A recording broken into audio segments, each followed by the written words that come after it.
kenn ki dafa wax ni dafa mel na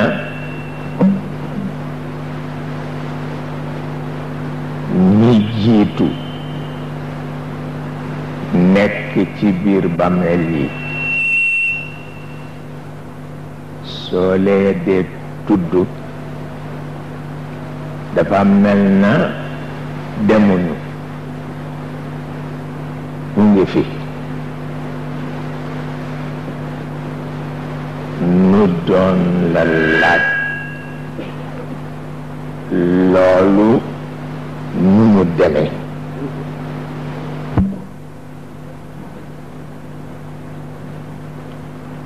waaye fekk na ñi dem ñoonu mën a dimbale ndax lépp wàcc na leen te terewul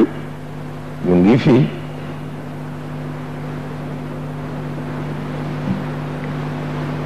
képp koy jaxasool te jaxasoog moom ci wàllu xaqiqa su demee itam demul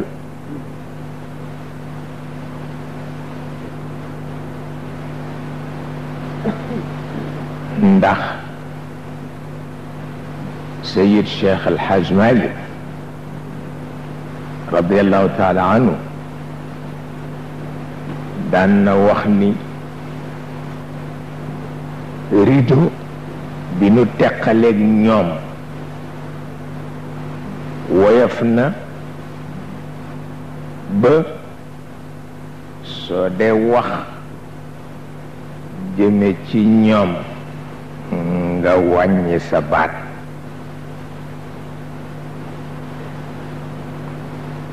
Sëriñ Babacar Si daan na wax ni jegeñ nañu nu ba bind leetar taf ci tembar yónnee leen a ci des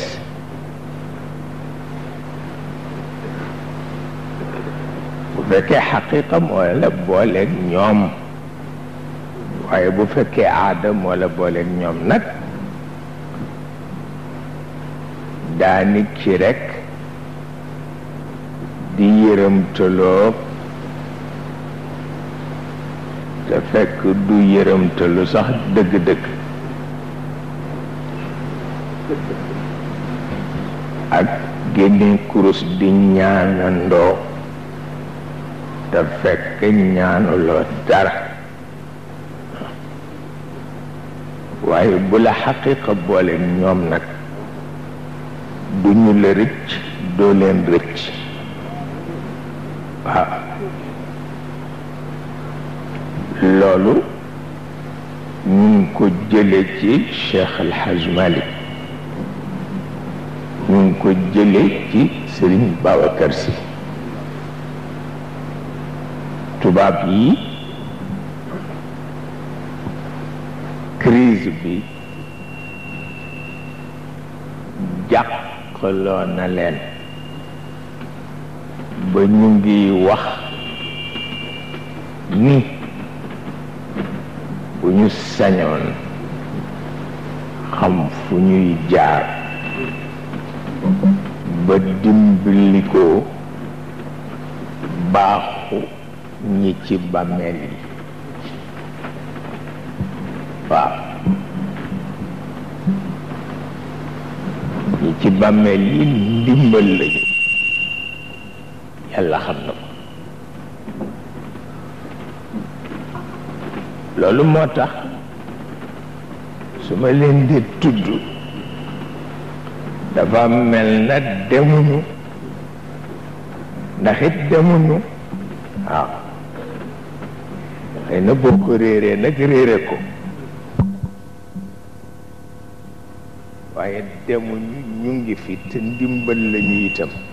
waaw loolu wóor la